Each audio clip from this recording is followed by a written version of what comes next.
ਧੰਨ ਵਾਹਿਗੁਰੂ ਸਾਹਿਬ ਜੀ।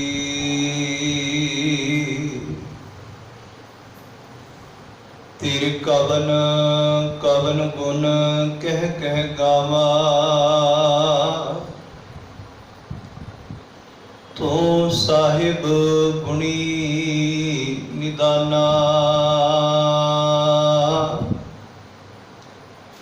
ਤੁਮਰੀ ਮਹਿਮਾ ਵਰਨ ਨਾ ਸਕੂੰ, ਤੂੰ ਠਾਕੁਰ ਊਚ ਭਗਵਾਨਾ।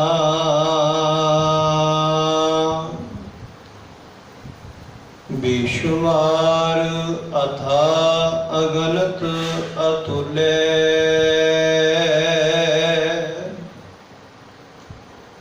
ਜਿਉ ਬੁਲਾਵੋ ਤਿਉ ਨਾਨਕ ਦਾਸ ਬੋਲੇ।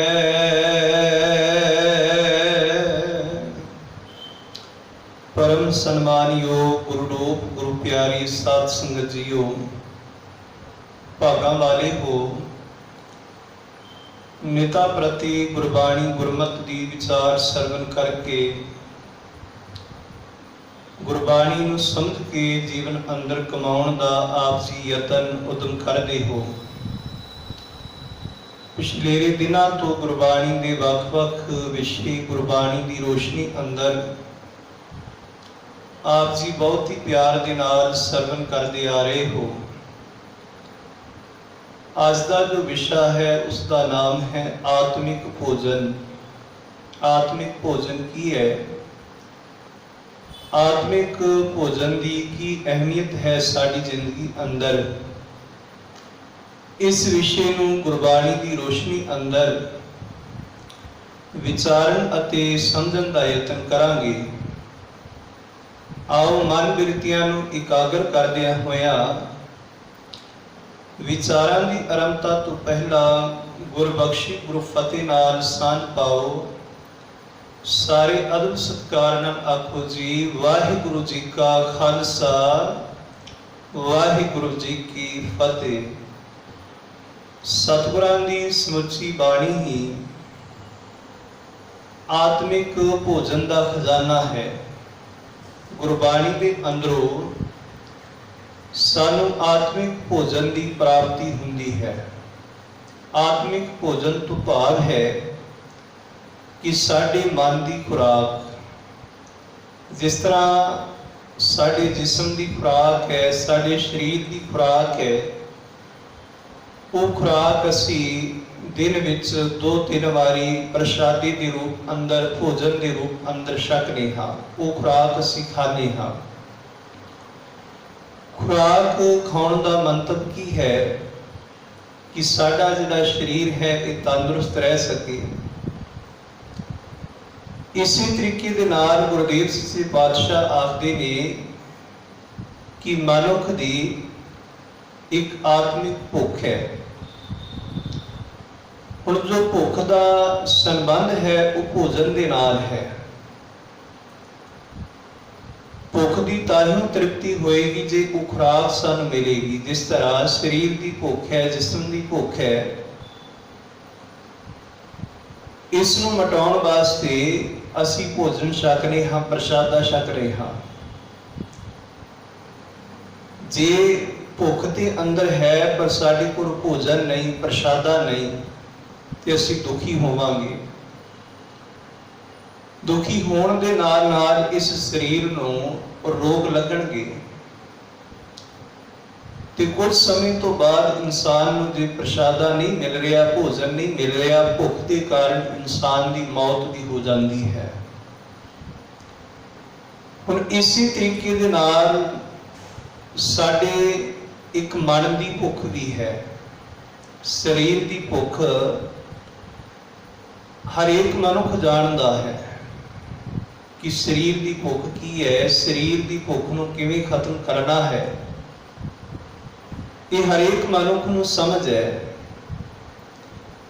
पर आत्मिक ना ही भुख की समझ है अते ना ही सानू आत्मिक भोजन की समझ है। ਹੁਣ ਆਤਮਿਕ ਭੁੱਖ ਅਤੇ ਭੋਜਨ ਦੀ ਸਮਝ ਨਾ ਹੋਣ ਕਰਕੇ ਅਸੀਂ ਆਤਮਿਕ ਤਲ ਤੇ ਦੁਖੀ ਹਾਂ, ਆਤਮਿਕ ਤਲ ਤੇ ਪਰੇਸ਼ਾਨ ਹਾਂ। ਸਤਿਗੁਰੂ ਗੁਰੂ ਨਾਨਕ ਸਾਹਿਬ ਜੀ ਆਖਦੇ ਨੇ, ਭਾਈ ਜਿਹੜੀ ਭੁੱਖ ਹੈ ਨਾ, ਇਹ ਵੀ ਇੱਕ ਦੁੱਖ ਦਾ ਕਾਰਨ ਬਣਦੀ ਹੈ। ਜਦੋਂ ਗੁਰੂ ਨਾਨਕ ਸਾਹਿਬ ਜੀ ਨੇ ਆਪਣੀ ਮੁਬਾਰਕ ਬਾਣੀ ਦੇ ਅੰਦਰ ਦੁੱਖਾਂ ਦਾ ਜ਼ਿਕਰ ਕੀਤਾ ਹੈ, ਪਿਆਰਿਓ, ਉੱਥੇ ਜਿੱਥੇ ਵਿਛੋੜੇ ਨੂੰ ਗੁਰੂ ਪਾਤਸ਼ਾਹ ਪਹਿਲਾ ਦੁੱਖ ਕਹਿ ਰਹੇ ਨੇ,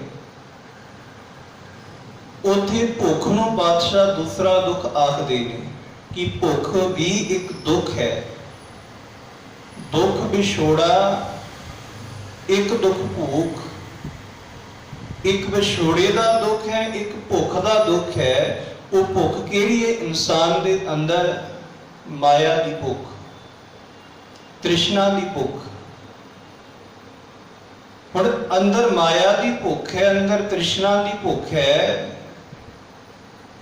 ਪਰ ਇਸ ਭੁੱਖ ਦੇ ਕਾਰਨ ਮਨੁੱਖ ਭਟਕ ਰਿਹਾ ਹੈ। ਇਸ ਭੁੱਖ ਦੇ ਕਾਰਨ ਇਨਸਾਨ ਦੁਖੀ ਹੈ। ਹੁਣ ਪ੍ਰਸ਼ਾਦਾ ਦੁਨੀਆ ਦਾ ਹਰੇਕ ਮਨੁੱਖ ਛਕ ਕੇ ਸੌਂਦਾ ਹੈ। ਸਰੀਰ ਕਰਕੇ ਕੋਈ ਵਿਰਲਾ ਹੀ ਭੁੱਖਾ ਸੌਂਦਾ ਹੋਵੇਗਾ, ਨਹੀਂ ਤੇ ਹਰੇਕ ਮਨੁੱਖ ਦੋ ਪ੍ਰਸ਼ਾਦੇ ਛਕ ਕੇ ਸੌਂਦਾ ਹੈ, ਆਪਣੀ ਭੁੱਖ ਨੂੰ ਮਿਟਾ ਕੇ ਸੌਂਦਾ ਹੈ। ਪਰ ਦੁਨੀਆ ਦੇ ਅੰਦਰ ਐਸੇ ਬੜੇ ਮਨੁੱਖ ਨੇ, ਐਸੇ ਮਨੁੱਖਾਂ ਦੀ ਗਿਣਤੀ ਬਹੁਤ ਹੈ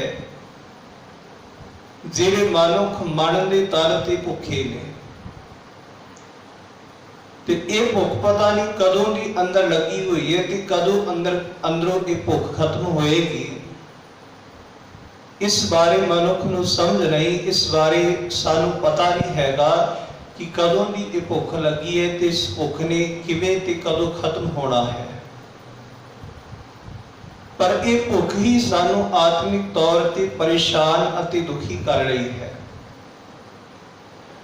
ਹੁਣ ਮਨੁੱਖੀ ਮਨ ਨੇ, ਮਨੁੱਖ ਦੇ ਦਿਮਾਗ ਨੇ ਇੱਕ ਹੋਰ ਕਾਢ ਕੱਢੀ ਕਿ ਸ਼ਾਇਦ ਜਿਹੜੇ ਮੇਰੇ ਅੰਦਰ ਦੀ ਭੁੱਖ ਹੈ, ਇਹ ਮਾਇਆ ਦੇ ਨਾਲ, ਪਦਾਰਥਾਂ ਦੇ ਨਾਲ ਇਹ ਭੁੱਖ ਮਿਟ ਜਾਏਗੀ, ਮਨ ਤ੍ਰਿਪਤ ਹੋ ਜਾਏਗਾ। ਹੁਣ ਮਨੁੱਖ ਨੇ ਇਹ ਵੀ ਯਤਨ ਕਰਕੇ ਦੇਖੇ, ਮਾਇਆ ਇਕੱਤਰ ਕੀਤੀ, ਪਦਾਰਥ ਵੀ ਬੜੇ ਇਕੱਤਰ ਕਰ ਲਏ,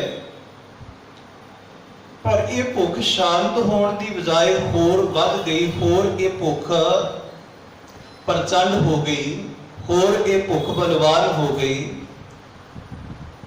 ਜਿਸ ਦਾ ਜ਼ਿਕਰ ਗੁਰਦੇਵ ਸੱਚੇ ਪਾਤਸ਼ਾਹ ਬਾਣੀ ਦੇ ਅੰਦਰ ਵੀ ਕਰਦੇ ਨੇ ਕਿ ਸੈਸ ਖਟੇ ਲੱਖ ਕੋ ਉਠ ਧਾਵੇ, ਤ੍ਰਿਪਤ ਨਾ ਆਵੇ, ਮਾਇਆ ਪਾਛੀ ਪਾਵੇ।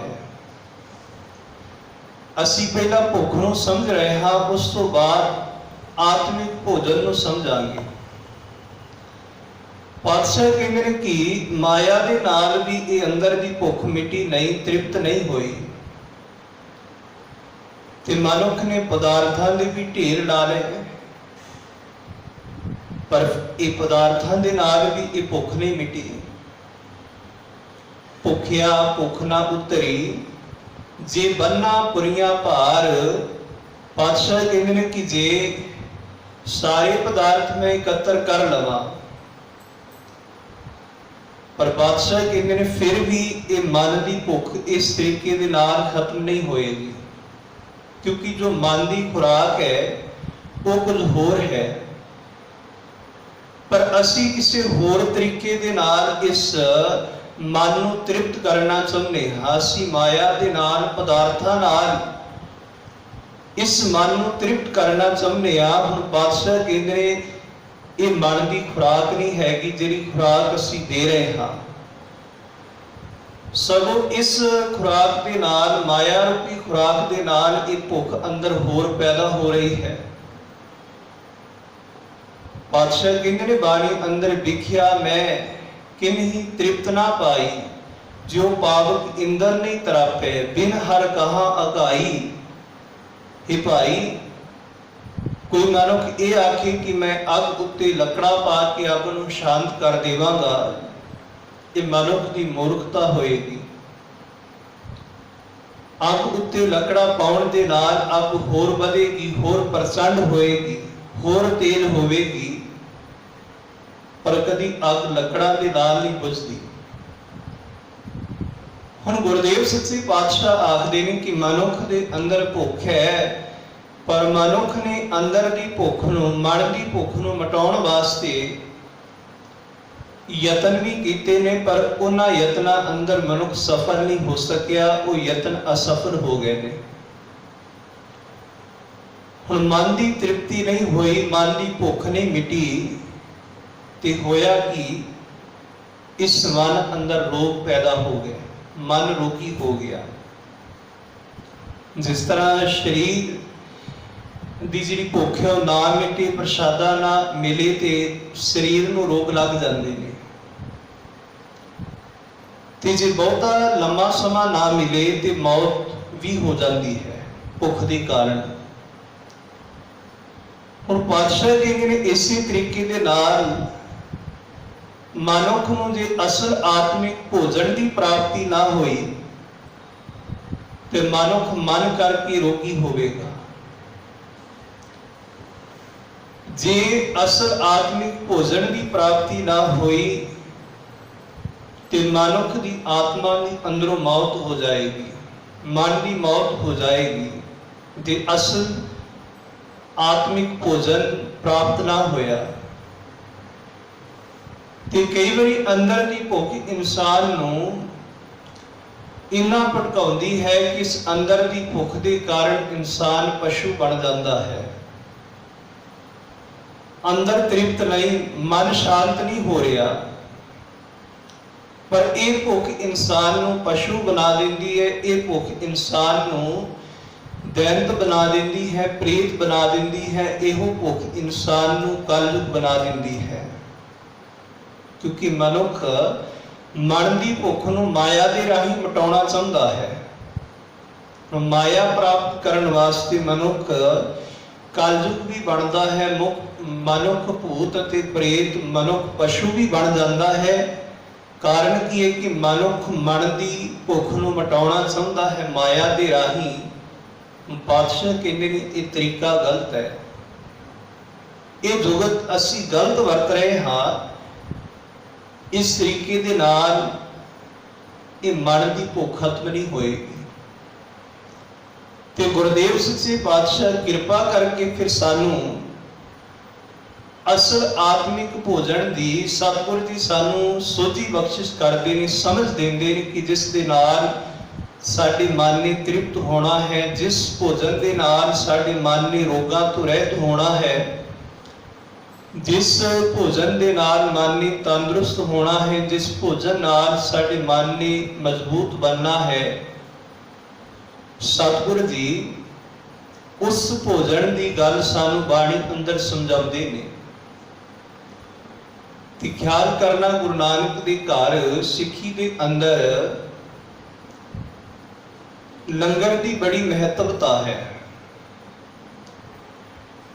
ਦੋ ਪ੍ਰਕਾਰ ਦੇ ਲੰਗਰ ਨੇ। ਇੱਕ ਲੰਗਰ ਜੋ ਸਾਨੂੰ ਪੰਗਤ ਦੇ ਅੰਦਰ ਬੈਠ ਕੇ ਮਿਲਦਾ ਹੈ, ਸਰੀਰ ਦਾ ਲੰਗਰ। ਦੂਸਰਾ ਲੰਗਰ ਹੈ ਜੋ ਸਾਨੂੰ ਸੰਗਤ ਵਿੱਚ ਬੈਠ ਕੇ ਮਿਲਦਾ ਹੈ, ਆਤਮਾ ਦਾ, ਮਨ ਦਾ ਭੋਜਨ, ਮਨ ਦਾ ਲੰਗਰ, ਜਿਸ ਨੂੰ ਗੁਰਦੇਵ ਸੱਚੇ ਪਾਤਸ਼ਾਹ ਬਾਣੀ ਅੰਦਰ ਆਖਦੇ ਨੇ। ਭਾਈ ਸੱਤਾ ਤੇ ਬਲਵੰਤ ਜੀ ਨੇ ਆਪਣੀ ਵਾਰ ਦੇ ਅੰਦਰ ਇਸ ਆਤਮਿਕ ਭੋਜਨ ਦਾ ਜ਼ਿਕਰ ਕੀਤਾ ਹੈ ਕਿ ਗੁਰੂ ਨਾਨਕ ਦੇ ਘਰ ਕੇਵਲ ਪੰਗਤ ਦਾ ਲੰਗਰ ਹੀ ਨਹੀਂ ਵਰਤਦਾ, ਭੋਜਨ ਦਾ ਲੰਗਰ ਹੀ ਨਹੀਂ ਵਰਤਦਾ, ਇੱਥੇ ਸ਼ਬਦ ਦਾ ਲੰਗਰ ਵੀ ਵਰਤ ਰਿਹਾ ਹੈ। ਪਰ ਐਸਾ ਇਹ ਲੰਗਰ ਸ਼ਬਦ ਦਾ ਵਰਤ ਰਿਹਾ ਹੈ ਗੁਰੂ ਅੰਗਦ ਸਾਹਿਬ ਜੀ ਦੇ ਦਰਬਾਰ ਦੇ ਅੰਦਰ ਕਿ ਜਿਤਨਾ ਮਰਜ਼ੀ ਕੋਈ ਇਸ ਲੰਗਰ ਨੂੰ ਖਾਏ, ਇਸ ਲੰਗਰ ਅੰਦਰ ਕਦੀ ਤੋਟ ਨਹੀਂ ਆਉਣ ਵਾਲੀ, ਇਸ ਲੰਗਰ ਅੰਦਰ ਕਦੀ ਕਮੀ ਨਹੀਂ ਆਉਣ ਵਾਲੀ। ਪਾਤਸ਼ਾਹ ਕਹਿੰਦੇ ਨੇ ਲੰਗਰ ਚੱਲੇ ਗੁਰ ਸ਼ਬਦ ਹਰ ਤੋਟ ਨਾ ਆਵੇ ਖੱਟੀ ਹੈ। ਇਸ ਲੰਗਰ ਅੰਦਰ, ਸ਼ਬਦ ਰੂਪੀ ਲੰਗਰ ਅੰਦਰ ਕਦੀ ਤੋਟ ਨਹੀਂ ਆਵੇਗੀ, ਜਿਸ ਸ਼ਬਦ ਰੂਪੀ ਲੰਗਰ ਨੇ साडी मन की भुख नूं मिटाउणा है।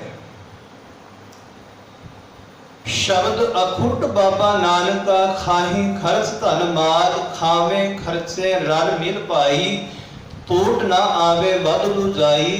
पातशाह कहंदे ने ये लंगर वधेगा जिन्ना इस लंगर नूं असी छकांगे। ये लंगर साडे मन की भुख नूं मिटाएगा। ये लंगर साडे आत्मा नूं तृप्त करेगा। ते गुरुदेव सच्चे पातशाह आखदे ने किते ना किते इस शब्द रूपी लंगर अंदरों मनुख अविसला है। इस करके दुनिया अंदर उन्हां दी गिनती बहुत है जिहड़े मन दे तल ते भुखे ने, जिहड़े मन दे तल ते तृप्त नहीं हुंदे। ते गुरुदेव सच्चे पातशाह आखदे ने ऐसे बड़े राजे भी ने जिन्हां दे कोल माया बहुत है, पदार्थ बहुत ने, पर फिर भी उन्हां दी तृप्ति नहीं हुई। फिर भी वो राजे अंदरों भुखे ने। ते पातशाह आखदे ने कि जिसका मन अंदरों रजिया होया है, जिसका मन अंदरों तृप्त है, जिसनों सच्चे आत्मिक भोजन की प्राप्ति हो गई है, पातशाह कहते हैं उहदे कोल माया भी ना होवे, उहदे कोल सुंदर घर भी ना होवे, उसका कोई मित्र भी ना होवे, उसके कोई साथ संबंधी भी ना होन, पर पातशाह कहते हैं कि मेरी निगाह के अंदर ऐसा मनुख एक देश का राजा नहीं, वो सारी सृष्टि का राजा है, जिहड़ा मनुख आत्मिक तल ते तृप्त है, जिसने आत्मिक भोजन नूं छकिया है, जिसने अपने मन नूं तृप्त किया है। गुरु पातशाह जी की ये पौड़ी असी बाणी के अंदरों पढ़ने आ। बस्ता टूटी झोपड़ी चीर सब छिन्ना, जात ना पत ना आदरो उद्यान पर मिलना, मित्र ना इट तन रूपहीन किच साथ ना सिना। ते पातशाह आखदे ने राजा सगली सृष्ट का हर नाम मन भिन्ना, कि जिसका मन प्रभु के नाम के नाल तृप्त है, भिजा होया है। ते सतगुरु कहने ने वो सारी सृष्टि का राजा है। प्रभु को सिमरै से सर्व के राजे, क्यों ने राजे? क्योंकि आत्मिक तल ते वो तृप्त ने। ते आत्मिक भोजन जिसनों अज आपां बाणी दे अंदरों विचार रहे हाँ, पातशाह कहते हैं इस आत्मिक भोजन के अंदर इतनी बरकत है। ये आत्मिक भोजन इंसान को सारी सृष्टि का राजा बना देता है। जे आत्मिक भोजन छक के इंसान तृप्त हो जाए, जिसका जिक्र गुरुदेव सच्चे पातशाह बाणी के अंदर करते ने कि एक मन की भुख है, एक मन का भोजन है, पर मन की भुख इंसान को बहुत दुखी करती है। इस मन की भुख को असीं किवें मिटाउणा है? गुरु पातशाह आखदे ने तृप्त पाई सच भोजन खाया, तृप्त पाई सच भोजन खाया। ये उदों ही अंदर की तृप्ति होएगी जदों सच के भोजन को असीं छकांगे। ते पातशाह आखदे ने हर नाम हमारा भोजन 36 प्रकार, जित खाए हमको तृप्त भई। सतगुरु आखते ने कि प्रभु का नाम मेरे वास्ते 36 प्रकार का भोजन है। आप कि प्रभु के नाम विच सारे ही रस ने। ते सतगुरु आखते ने इस नाम रूपी भोजन छक के ही मैनू तृप्ति प्राप्त होती है। असी होर बाणी के अंदरों वचन पढ़ने आ। सुखमणी साहिब की बाणी पढ़िए ते सतगुरु आखदे ने भाई जिन्हां मनुखां दी ब्रह्म के ज्ञान के नाल सांझ है ते उन्हां दा भोजन केड़ा है? वो आत्मिक तल ते केड़ा भोजन सकदे ने? ते सतगुरु जी आखदे ने ब्रह्म ज्ञानी का भोजन ज्ञान। ब्रह्म ज्ञानी का जो आत्मिक तल ते भोजन है, गुरुदेव सच्चे पातशाह आखदे ने वो ज्ञान है। वो ज्ञान करके अंदर तृप्त हुंदे ने। ते ख्याल करना प्यारियो, ये तृप्ति बड़ी जरूरी है। इस तृप्ति अंदर आनंद है। इस तृप्ति के अंदर आत्मिक सुख है।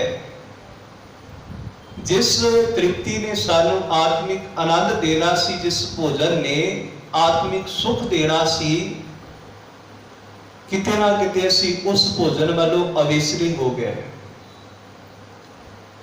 ते गुरुदेव सच्चे पातशाह जी का होर पावन श्लोक असी सोरठ की वार अंदरों तीसरे पातशाह गुरु अमरदास महाराज जी का उच्चारण किया हुआ पावन श्लोक, जिस श्लोक को अज असी विचारांगे, जिसके अंदर गुरुदेव सच्चे पातशाह जी ने आत्मिक भोजन का ही जिक्र किया है। आत्मिक भोजन की गल की है ते पातशाह कहते हैं कि आत्मिक भोजन सानू किवें प्राप्त होवे, किवें लभे, किवें इसकी असी प्राप्ति करिए। जिहड़ा आत्मिक भोजन इन्ना दुर्लभ है, जिस आत्मिक भोजन की साडी जिंदगी अंदर इन्नी अहमियत है, वो भोजन सानू प्राप्त किवें होवे। ते सतगुरु गुरु अमरदास महाराज जी का पावन श्लोक है। हजूर आखदे ने थाले विच तै वस्तु पईओ, हर भोजन अमृत सार। प्रोफेसर सहब सिंह जी ने जदों इस मुबारक पंक्ति के अर्थ किए, थाले विच तै वस्तु पईओ, इत्थे थाले का अर्थ है हिरदा रूपी घर। क्योंकि जदों असीं प्रशादा छकने आ, वो प्रशादा एक थाल के अंदर आउंदा है, प्लेट अंदर, थाली अंदर असीं प्रशादा छकने हाँ। हुण गुरु अमरदास महाराज जी ने इन्नी बख्शिश की, इन्नी कृपा की कि सानू ये समझाया कि भाई जी रब ने सानू ये दात दी है इस जीवन की, जे रब ने सानू मन की आत्मा की दात दी है ना, तो इसका भोजन अकाल पुरख जी ने बाहर नहीं किते टिकाया। शरीर का भोजन बाहर है, पर जिहड़ा मन का भोजन है ना, वो साडे अंतर आत्मी समाया होया है। उस वैगुरु अकाल पुरख जी ने हर एक मनुख के अंदर मनुख की आत्मा का भोजन टिका दिता है, हर एक के अंदर। पर इसकी समझ किवें आएगी? पातशाह कहते ने थाले विच तै वस्तु पईओ, आखदे ने तीन वस्तुआं पईआं होईआं ने। वो किहड़ियां वस्तुआं ने? सत, संतोख अति विचार। सत, संतोख अति विचार। सत का अर्थ है सेवा, संतोख का अर्थ सबर, अति विचार का अर्थ है आत्मिक जीवन की सूझ। गुरु अमरदास महाराज जी कहते हैं हर एक मनुख के अंदर रब जी ने एक भोजन रखिया होया है, जिसके नाल साडे अंदर नू शांति मिलनी है, साडे अंदर ने तृप्त होना है। इस संतोख रूपी भोजन वैगुरु अकाल पुरख जी ने साडे अंदर टिकाया होया है। इस भोजन नू आखदे ने गुरु पातशाह जी हर भोजन अमृत सार। इस भोजन का नाम है अमृत।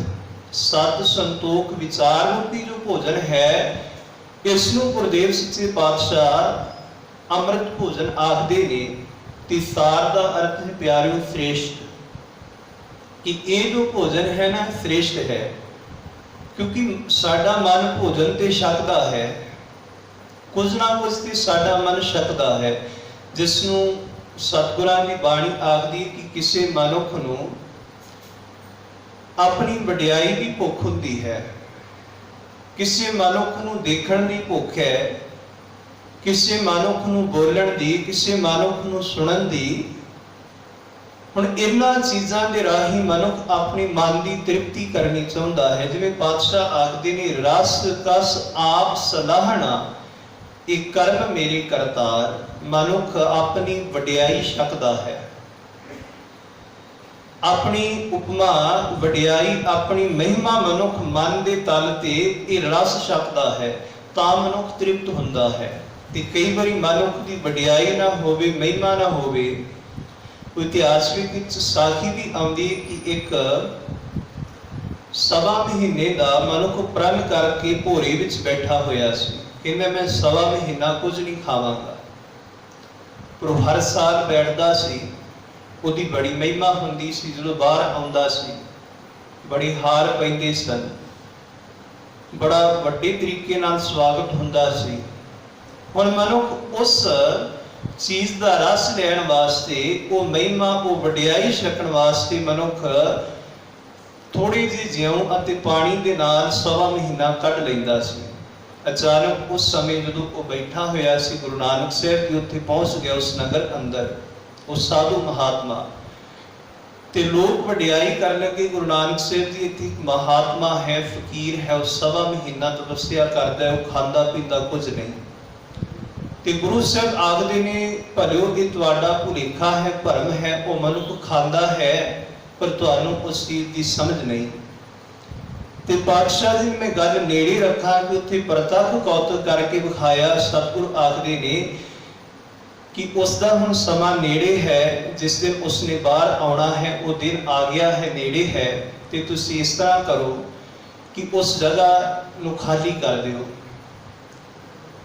तो जदों वो इंसान हौली हौली बाहर निकलता है, देखता है कि पहलां तो बड़ियां रौनकां हुंदियां सन, हुण मेरे स्वागत वास्ते ना कोई ढोल है, ना लोग इकट्ठे होए ने। तो जदों वो बाहर निकलिया तो बाहर निकल के डिग पिया। भाव कहंदे कि मेरा सवा महीना भी इस तरीके नाल निकल गया, पर लोकां ने मेरी आओ भगत नहीं की, वेलकम नहीं किया, स्वागत नहीं किया, ढोल नहीं बजाए, हार नहीं पाए, वो डिग पिया। फिर लोग इकट्ठे होए तो फिर वही इंसान जिहड़ा डिग्या होया सी फिर खड़ा हो गया। हुण गुरु नानक साहब जी आखदे ने तुसीं कहंदे हो कुछ नहीं छकदा, पर ये छकदा है अपनी वडियाई, ये छकदा है अपनी महिमा।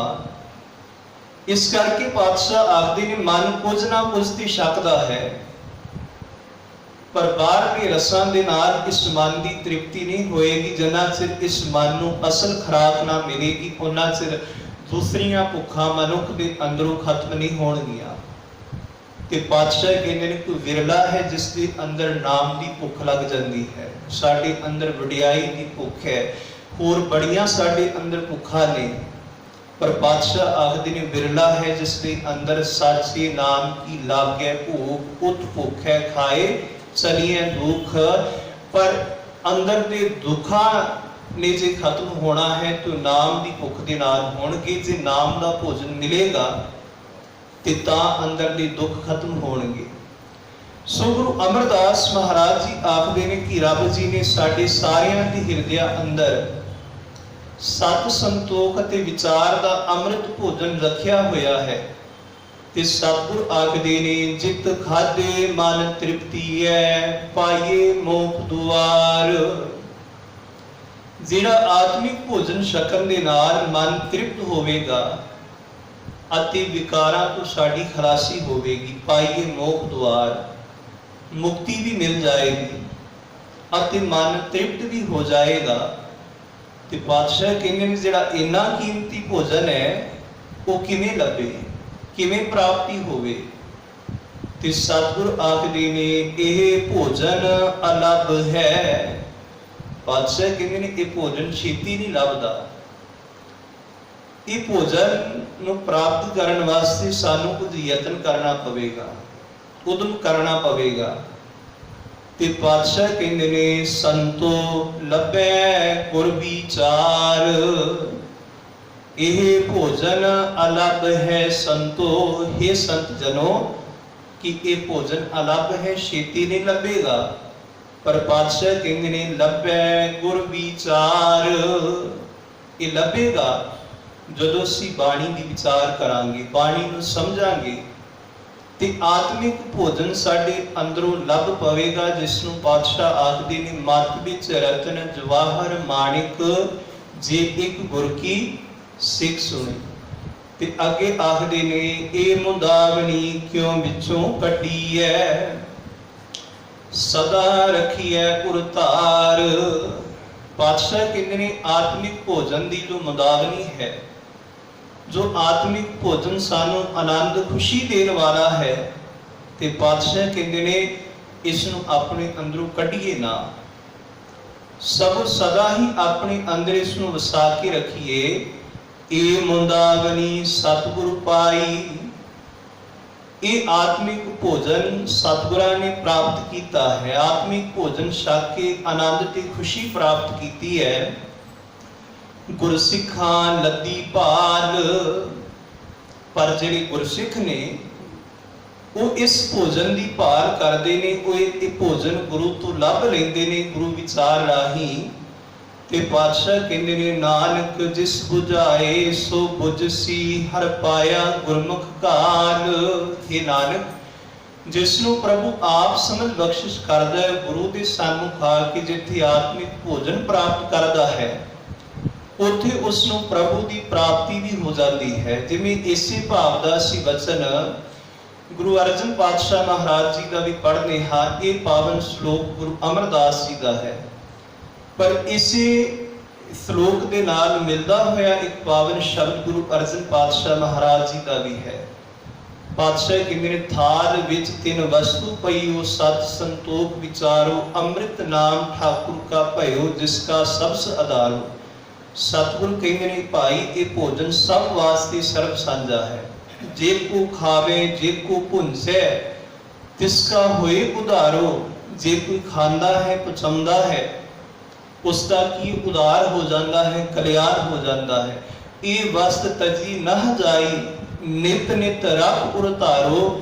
ਪਾਤਸ਼ਾਹ ਕਹਿੰਦੇ ਨੇ ਇਹ ਵਸਤੂ ਇਹ ਭੋਜਨ ਤਿਆਗਣ ਯੋਗ ਨਹੀਂ ਹੈਗਾ। ਨਿਤ ਹੀ ਇਹ ਭੋਜਨ ਨੂੰ ਗ੍ਰਹਿਣ ਕਰੀਏ, ਨਿਤ ਹੀ ਇਹ ਭੋਜਨ ਛਕੀਏ। ਤੇ ਪਾਤਸ਼ਾਹ ਕਹਿੰਦੇ ਨੇ ਤਮ ਸੰਸਾਰ ਚਰਨ ਲਗ ਤਰੀਏ, ਸਭ ਨਾਨਕ ਬ੍ਰਹਮ ਪਸਾਰੋ। ਉਹ ਇਸ ਹਨੇਰੇ ਰੂਪੀ ਸੰਸਾਰ ਅੰਦਰੋਂ ਪਾਰ ਹੋ ਜਾਂਦੇ ਨੇ, ਤ੍ਰਿਪਤ ਹੋ ਜਾਂਦੇ ਨੇ, ਜਿਨ੍ਹਾਂ ਨੂੰ ਇਸ ਭੋਜਨ ਦੀ ਪ੍ਰਾਪਤੀ ਹੋ ਜਾਂਦੀ ਹੈ। ਤੇ ਗੁਰੂ ਅਮਰਦਾਸ ਮਹਾਰਾਜ ਜੀ ਕਹਿੰਦੇ ਨੇ ਭਾਈ ਇੱਕੋ ਆਤਮਿਕ ਮਨ ਦਾ ਭੋਜਨ ਐਸਾ ਹੈ, ਜੇ ਇੱਕ ਵਾਰੀ ਛਕ ਲਈਏ ਇਸ ਭੋਜਨ ਦੇ ਨਾਲ ਅਨੇਕਾਂ ਭੁੱਖਾਂ ਖਤਮ ਹੋ ਜਾਣਗੀਆਂ।